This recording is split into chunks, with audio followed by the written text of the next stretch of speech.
ਐੜਾ ਊੜਾ ਈੜੀ ਸੱਸਾ ਜੱਜਾ ਕੱਕਾ ਔੜਾ ਠੀਕ ਆ ਊੜਾ ਐੜਾ ਈੜੀ ਪਹਿਲੀ ਗੱਲ ਤੇ ਬੜੀ ਖੁਸ਼ੀ ਹੋਈ ਆ ਕਾਕਾ ਤੁਹਾਨੂੰ ਮਿਲ ਕੇ ਕਿ ਤੁਸੀਂ ਇਸ ਪੀੜ੍ਹੀ ਵਿੱਚ ਇਸ ਉਮਰ ਵਿੱਚ ਤੁਸੀਂ ਪੰਜਾਬੀ ਨਾਲ ਪਿਆਰ ਰੱਖਿਆ ਔਰ ਮੈਂ ਸਮਝਦਾ ਕਿ ਪੰਜਾਬੀ ਸਾਡੀ ਮਰਦੀ ਜਾਂਦੀ ਹੈ ਪਰ ਹੁਣ ਲੱਗਦਾ ਕਿ ਪੰਜਾਬੀ ਜੰਮ ਕੇ ਫਿਰ ਜਵਾਨ ਹੋ ਗਈ ਆ ਤੇ ਹੋ ਗਿਆ ਸਾਰਾ ਹੀ ਆਪਣਾ ਇਲਾਕਾ ਕੀਤੀ ਜਦ ਸ਼ੈਤਾਨ ਚੜਾਈ ਕੀਤੀ ਜਦ ਸ਼ੈਤਾਨ ਚੜਾਈ ਕੁਰਸੀ ਨੇ ਵੀ ਲਈ ਅੰਗੜਾਈ ਇਹ ਵਾਹਿਦ ਜ਼ਬਾਨ ਹੈ ਦੁਨੀਆ ਦੇ ਵਿੱਚ ਜਿਹੜੀ ਮਜ਼ਲੂਮ ਆ ਤੇ ਜਿਹਦੇ ਨਾਲ ਜ਼ੁਲਮ ਹੋਇਆ ਕਿ ਪੰਜਾਬੀ ਦੋ ਲਿਪੀਆਂ ਵਿੱਚ ਆ ਗਈ ਇੱਕ ਸ਼ਾਹਮੁਖੀ ਸ਼ਾਹਾਂ ਦੀ ਜ਼ਬਾਨ ਇੱਕ ਗੁਰਮੁਖੀ ਗੁਰਾਂ ਦੀ ਜ਼ਬਾਨ ਤੇ ਅਗਰ ਨਾ ਲਾਜ਼ਮ ਤੁਸੀਂ ਵੇਖੋ ਜੀ ਸਾਡਾ YouTube ਚੈਨਲ ਤੇ वहां पर 10 करी जाएगी रात लाजिम जैसे कि 10 तरीके के असलियत क्लब से जो मौजूद है जिथे विसाखी मेला लगा हुआ है ਉੱਥੇ ਸਾਨੂੰ ਇੱਕ ਅੰਕਲ ਮਿਲੇ ਨੇ ਜੋ ਬੜੇ ਵੱਡੇ ਸ਼ਾਇਰ ਹੈਗੇ ਨੇ ਉਹਨਾਂ ਨੂੰ ਗੁਰਮੁਖੀ ਵੀ ਆਉਂਦੀ ਹੈ ਗੁਰਮੁਖੀ 'ਚ ਵੀ ਸ਼ਾਇਰੀ ਕੀਤੀ ਇਹਨਾਂ ਨੇ ਤੇ ਉਰਦੂ 'ਚ ਵੀ ਕੀਤੀ ਹੋਈ ਹੈ ਆइए ਅਸੀਂ ਨਾਜ਼ਰੀਨ ਨਾਲ ਗੱਲ ਕਰਨਾ ਸਟਾਰਟ ਕਰਦੇ ਜੀ ਵਾਲੇਕੁਮ ਸਲਾਮ ਤੇ ਸਾਨੂੰ ਕੁਝ ਦੱਸੋ ਵਿਸਾਖੀ ਬਾਰੇ 'ਚ ਆਪਣੇ ਕੋਈ ਸ਼ੇਅਰ ਸੁਣਾਓ ਪਹਿਲੀ ਗੱਲ ਤੇ ਬੜੀ ਖੁਸ਼ੀ ਹੋਈ ਆ ਕਾਕਾ ਤੁਹਾਨੂੰ ਮਿਲ ਕੇ ਕਿ ਤੁਸੀਂ ਇਸ ਪੀੜ੍ਹੀ ਵਿੱਚ ਇਸ ਉਮਰ ਵਿੱਚ ਤੁਸੀਂ ਪੰਜਾਬੀ ਨਾਲ ਪਿਆਰ ਰੱਖਿਆ ਔਰ ਮੈਂ ਸਮਝਦਾ ਕਿ ਪੰਜਾਬੀ ਸਾਡੀ ਮਰਦੀ ਜਾਂਦੀ ਹੈ ਪਰ ਹੁਣ ਲੱਗਦਾ ਕਿ ਪੰਜਾਬੀ ਜੰਮ ਕੇ ਫਿਰ ਜਵਾਨ ਹੋ ਗਈ ਆ ਤੇ ਬੜੀ ਖੁਸ਼ੀ ਹੋਈ ਆ ਤੇ ਮੈਂ ਨਵੀਂ ਇੱਕ ਨਜ਼ਮ ਲਿਖੀ ਹੈ ਚਲੋ ਮੈਂ ਆਪਣੇ ਨਾਲ ਹੋਇਆ ਕਿ ਕੁੱਤੀ ਜਦੋਂ ਕਪਾਹ ਵਿੱਚ ਵੜ ਗਈ ਕੁੱਤੀ ਜਦੋਂ ਕਪਾਹ ਵਿੱਚ ਵੜ ਗਈ ਸਾਡਾ ਦੀਨ ਸਲਾਮ ਪਿਆਰਾ ਚਮਕੇ ਜਿਵੇਂ ਚੰਨ ਸਿਤਾਰਾ ਨਾ ਕੋਈ ਧੋਖਾ ਠੱਗੀ ਲਾਰਾ ਮਾੜਿਆਂ ਦਾ ਬਣ ਗਿਆ ਸਹਾਰਾ ਨਾ ਕੋਈ ਫਿਕਰ ਨਾ ਰਹਿ ਗਿਆ ਫਾਕਾ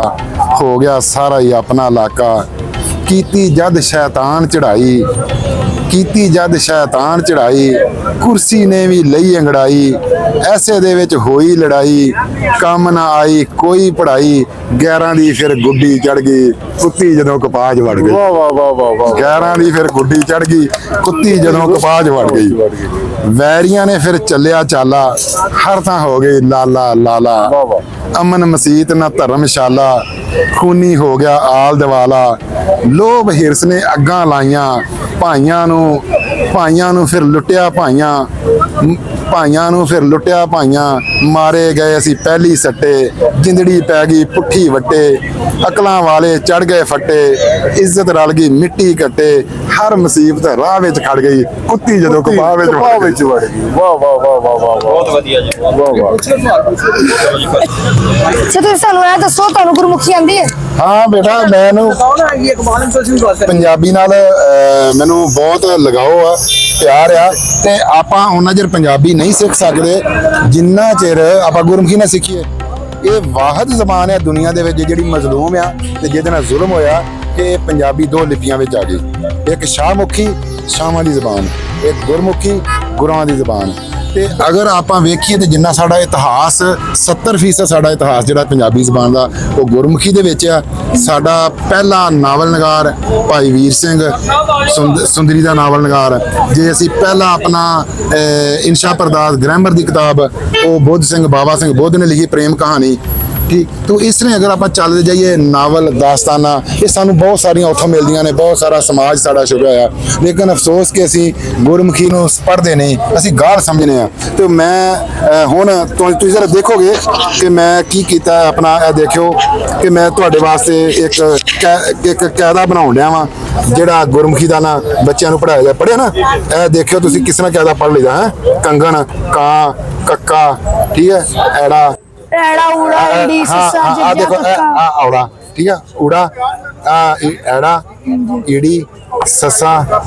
खखा ठीक है गग्गा घग्गा ते यह चीज देखो घग्गे नाल घड़ी बनी है घड़ी ने राड़ा लगा राड़ा ने आगे सियारी लाती है तो यह प्लस ला के घड़ा गाफ है हाँ यह गाफ ते है गे ये गे आगे राड़ा राड़े दे नाल सियारी है गाफ है जेड़ा गाय में हाँ है घड़ी घड़ी है लफज ए पूरी घड़ी लिखा गया इस तरह घोड़े ए उते होड़ा लगा होड़ा गगे दे अगे तो ये दुआ करो कि मैं इस कामयाब ये सारे पंजाबी अपना वर्क कर रहे हैं कोई यूट्यूब पे पार्टीशन बना रहा है कोई गीत गा रहा है मैं अपने जिम्मे काम लिया कि मैं गुरमुखी नूं अगे लैके चला और अपनी जिहड़ी साडी माँ बोली जबान है दो लफ्ज़ां च मजीद ਪ੍ਰਵਾਨ ਚੜਾਇਆ ਜਾਵੇ ਇਹਨੂੰ, ਤਾਂ ਕਿ ਸਾਡੀਆਂ ਆਉਣ ਵਾਲੀਆਂ ਜਿਹੜੀਆਂ ਨਸਲਾਂ ਨਾ ਇਹਨੂੰ ਔਰ ਪਹਿਲੀ ਜਮਾਤ ਤੋਂ ਲੈ ਕੇ 5ਵੀਂ ਤੱਕ ਪੰਜਾਬੀ ਜ਼ੁਬਾਨ ਨੂੰ ਪੜਾਇਆ ਜਾਏ। ਹਾਂਜੀ ਸਾਡੀ ਹਾਂਜੀ ਆਉਣ ਵਾਲੀ ਪੀੜ੍ਹੀ ਨੂੰ ਪੰਜਾਬੀ ਬੋਲਣ ਦਾ, ਪੰਜਾਬੀ ਪੜ੍ਹਨ ਦਾ ਸ਼ੌਕ ਪੈਦਾ ਹੋਵੇ। ਬਿਲਕੁਲ ਬਹੁਤ ਹੀ 5ਵੀਂ ਤੱਕ ਪ੍ਰਾਇਮਰੀ ਹਿੱਸੇ ਤੱਕ ਪੜ੍ਹਾਈ ਹਾਂਜੀ ਹਾਂਜੀ ਇਹਦੇ ਨਾਲ ਫਿਰ ਮੈਂ ਆਪਣੀਆਂ ਆਹ ਕਵਿਤਾਵਾਂ ਜਿੰਨੀਆਂ ਤੁਸੀਂ ਦੇਖੋਗੇ ਮੇਰੀਆਂ ਇਹਦੇ ਵਿੱਚ ਲਿਖੀਆਂ ਹੋਣਗੀਆਂ, ਠੀਕ ਹੈ। ਤੁਸੀਂ ਮੁਸਲਮਾਨ ਹੋ? ਹਾਂਜੀ ਹਾਂ ਹਾਂ ਫਿਰ ਵੀ ਤੁਹਾਨੂੰ ਗੁਰਮੁਖੀ ਆਉਂਦੀ ਹੈ? ਹਾਂਜੀ ਹਾਂਜੀ ਨਨਕਾਣੇ ਸਾਹਿਬ ਤੋਂ ਸਿੱਖੀ ਸੀ ਮੈਂ ਇੱਕ 3-4 ਸਾਲ ਸ਼ੌਕ ਸੀ। ਆਹ ਮੈਂ ਆਪਣਾ ਤੁਹਾਨੂੰ ਸ਼ਾਇਰੀਆ ਵੀ ਸੁਣਾ ਦੇਣਾ। ਹਾਂ, ਸੁਣਾ ਤੇ ਲਓ ਜੀ, ਮੈਂ ਤੁਹਾਨੂੰ ਪੰਜਾਬੀ ਆਵੇ। ਆਖਰ ਮਿੱਟੀ ਨੇ ਹੋਣਾ ਹੈ ਵਾਂਗ ਮਿੱਟੀ, ਨਹੀਂ ਰਹਿਣੀਆਂ ਸਬਜ਼ ਕਿਆਰੀਆਂ ਨੀ, ਨਾ ਚੰਨ ਸਿਤਾਰੇ ਦੀ ਚਮਕ ਰਹਿਣੀ, ਨਾ ਰਹਿਣੀਆਂ ਫੁੱਲ ਫਲਵਾਰੀਆਂ ਨੀ, ਪਾਣੀ ਵਿੱਚ ਸਮੁੰਦਰਾਂ ਉੱਡ ਜਾਣੇ, ਪੱਥਰ ਉੱਡਣੇ ਵਾਂਗ ਚੰਗਾਰੀਆਂ ਨੀ, ਉਹ ਰਹਿਣ ਮੁਸਾਫਰਾ ਕਾਇਮ ਇੱਥੇ ਜਿਨ੍ਹਾਂ ਕੀਤੀਆਂ ਤਾਬਿਆਦਾਰੀਆਂ। ਚਲੋ ਮਾਈਨਸ ਕਰ ਲਓ, ਥੋੜੀ ਜਿਹੀ ਵੀਡੀਓ ਮਾਈਨਸ ਕਰ ਲਓ। ਤੋ ਇਹ ਮੈਂ ਇਹਨੂੰ ਵਿਖਾਣਾ ਸੀ ਕਿ ਜਿਹੜਾ ਤੁਸੀਂ ਮੈਨੂੰ ਇਹ ਦੱਸੋ ਕੱਕਾ ਦਾ ਮਤਲਬ ਕੀ ਹੁੰਦਾ ਹੈ? ਕਾਫ ਕਾਫ ਔਰ ਐੜਾ ਅਲਫ ਦੇ ਥੱਲੇ ਨਾ ਐੜਾ ਊੜਾ ਨਾ ਊੜਾ, ਉਹ ਆ ਜਦੋਂ ਅਸੀਂ ਜਿਵੇਂ ਉਡਾਰ ਬੋਲਦੇ ਆ, ਜਿਵੇਂ ਅਸੀਂ ਊਠ ਬੋਲਦੇ ਆ, ਐੜਾ ਸਿਰਫ ਅਲਫ ਆ, ਅੰਬ ਆ, ਅਨਾਰ ਆ। ਈੜੀ ਜਿਹੜੀ ਅਲਫ ਦੇ ਥੱਲੇ ਜ਼ੇਰ ਆਉਂਦੀ ਆ, ਜਿਵੇਂ ਈੜੀ ਇਮਲੀ, ਠੀਕ ਹੈ ਨਾ। ਇਸ ਤਰ੍ਹਾਂ ਆਪਾਂ ਯਾਨੀ ਅਲਫ ਦੇ ਨਾਲ ਜ਼ੇਰ ਬੋਲਾਂਗੇ ਤੇ ਉਹ ਈੜੀ ਹੋਏਗੀ, ਠੀਕ ਹੈ। ਔਰ ਸੱਸਾ ਉਹ ਸੀਨ ਹੁੰਦੀ। ਫਿਰ ਇਹਦੀਆਂ ਕਨੌਰਾ ਹੁੰਦਾ, ਸਿਹਾਰੀ ਹੁੰਦੀ ਆ, ਬਿਹਾਰੀ ਹੁੰਦੀ ਆ। ਫਿਰ ਇਹਦਾ ਜਨਾਬ ਬਿੰਦੀ ਹੁੰਦੀ ਆ, ਔਂਕੜ ਦਲੌਂਕੜ, ਬਿੰਦੀ, ਟਿੱਪੀ, ਸਾਰੀਆਂ ਚੀਜ਼ਾਂ ਇਹਦੇ ਨਾਲ ਮਿਲ ਕੇ ਨਾ ਤੇ ਇੱਕ ਮੈਂ ਦੇਖੋ ਆਪਣਾ ਜਦੋਂ ਮੈਂ ਲਿਖਦਾ ਨਾ ਤੇ ਤੁਸੀਂ ਹੈਰਾਨ ਹੋਵੋਗੇ ਕਿ ਮੈਂ ਆਪਣਾ ਕੀ ਪੈਡ ਜਿਹੜਾ ਨਾ, ਫਰਜ਼ ਕਰੋ ਕਿ ਮੈਂ ਇੱਥੇ ਲਿਖਣ ਡਿਆ ਨਾ, ਇਹ ਜਗਦੀਪ ਨੂੰ ਮੈਂ ਲਿਖਣਾ ਮੈਸੇਜ, ਇਹ ਆ ਗਿਆ ਤੋ ਇਹ ਚੀਜ਼ ਆ ਗਈ, ਇਹ ਚੀਜ਼ ਇਹ ਦੇਖੋ ਮੇਰਾ ਜਿਹੜਾ ਕੀ ਪੈਡ ਹੈ ਜਿਹੜਾ ਮੇਰਾ ਗੁਰਮੁਖੀ ਦੇ ਵਿੱਚ ਆ। ਮੇਰਾ ਵੀ, ਮੈਂ ਵੀ ਕੀਤਾ ਹੈ। ਅੱਛਾ ਗੁਰਮੁਖੀ ਦਾ ਕੀ ਪੈਡ ਕਰੋ ਤੇ ਬਹੁਤ ਆਸਾਨੀ ਹੈ ਇਹਦੇ ਨਾਲ। ਤੇ ਖਸੂਸੀ ਤੌਰ ਤੇ ਮੈਨੂੰ ਇਸ ਬੱਚੇ ਨਾਲ ਮਿਲ ਕੇ ਬੜੀ ਖੁਸ਼ੀ ਹੋਈ ਹੈ। ਤੋ ਬੇਟਾ ਜ਼ਿੰਦਗੀ ਦੇ ਕਿਸੇ ਵੀ ਮੋੜ ਤੇ ਅਗਰ ਕੋਈ ਯਾਦ ਆਈ ਤਾਂ ਮੈਨੂੰ ਜ਼ਰੂਰ ਯਾਦ ਕਰ ਲੈਣਾ ਤਾਲੀਮੀ ਫੀਲਡ ਵਿੱਚ, ਠੀਕ ਹੈ। ਤੇ ਬਾਕੀ ਪੰਜਾਬੀ ਸੱਭਿਆਚਾਰ 'ਚ ਔਰ ਤਸਵੀਰ ਲਾਈ ਯਾਰ ਇੱਕ ਦੇ ਅਸੀਂ ਕੱਲ ਜਾਂ ਪਰਸੋਂ ਜਿਹੜੀ ਕਵਿਤਾ ਲਿਖਾ ਤੁਹਾਨੂੰ ਅਖਬਾਰ ਇੰਡੀਆ ਦੀ, ਤੇ ਮੈਂ ਤੁਹਾਨੂੰ ਸੈਂਡ ਕਰ ਦਿਆਂਗਾ। ਇਹ ਬੱਚੇ ਦੀ ਇਹ ਨਾਲ ਤਸਵੀਰਾਂ ਹੋਣਗੀਆਂ ਇਹਨਾਂ ਦੀਆਂ, ਇਹ ਪੰਜਾਬੀ ਬੱਚੇ। ਇਹਦਾ YouTube ਚੈਨਲ ਦਾ ਵੀ ਲਿੰਕ ਦੇਣਾ ਬੱਚੇ ਨਾਲ। ਉਹ ਦੇਖੋ ਆਪਣਾ ਸਿੱਧੂ ਮੂਸੇਵਾਲਾ, ਅੱਜ ਸਿੱਧੂ ਮੂਸੇਵਾਲੇ ਪਿੰਡ ਨੂੰ ਮੁੰਡਾ ਮਿਲਿਆ ਸਾਨੂੰ।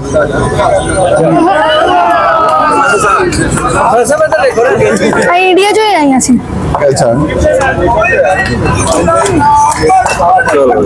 ਨਾ ਤੁਸੀਂ ਮੈਨੂੰ ਆਪਣਾ ਨੰਬਰ ਵੀ ਦੇ ਦੇਣਾ। 0300 ਬੇਟਾ ਐਂਡਿੰਗ ਕਰ ਦੋ, ਐਂਡਿੰਗ ਕਰ ਦੋ ਨਾ, ਐਂਡਿੰਗ। ਨਾਲੇ ਜਿਵੇਂ ਕਿ ਤੁਸੀਂ ਵੇਖਿਆ ਕਿ ਸੀਰਾ ਦਾ ਅੰਡਰ ਕੇ ਉਹਨੇ ਤੁਹਾਡੇ ਨਾਲ ਬਹੁਤ ਵੱਡੇ ਨਾਲੇ ਜਿਵੇਂ ਕਿ ਤੁਸੀਂ ਵੇਖਿਆ ਸਾਡੇ ਇੰਨੇ ਵੱਡੇ ਪ੍ਰੋਫੈਸਰ ਸਾਹਿਬ ਮੌਜੂਦ ਨੇ ਜਿਹੜੇ ਗੁਰਮੁਖੀ ਚ ਵੀ,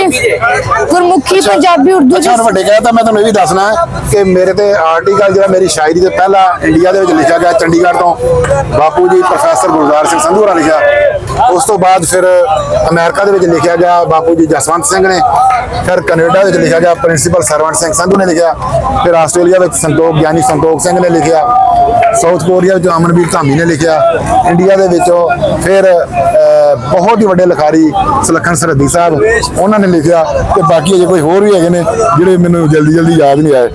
ਬਹੁਤ ਮੈਂ ਉਮੀਦ ਕਰਦਾ ਤੁਹਾਨੂੰ ਸਾਡੀ ਵੀਡੀਓ ਪਸੰਦ ਹੋਏਗੀ। ਸਾਡੇ ਨਾਲ ਇੰਨੇ ਵੱਡੇ ਪ੍ਰੋਫੈਸਰ ਸਾਹਿਬ ਮੌਜੂਦ ਸੀ। ਸਾਡੀ ਵੀਡੀਓ ਨੂੰ ਲਾਈਕ ਤੇ ਸ਼ੇਅਰ ਕਰੇ। ਸਾਨੂੰ ਇਜਾਜ਼ਤ ਦੀजिए। अल्लाह हाफिज़। Okay. Subscribe now and press the bell icon. Never miss an update.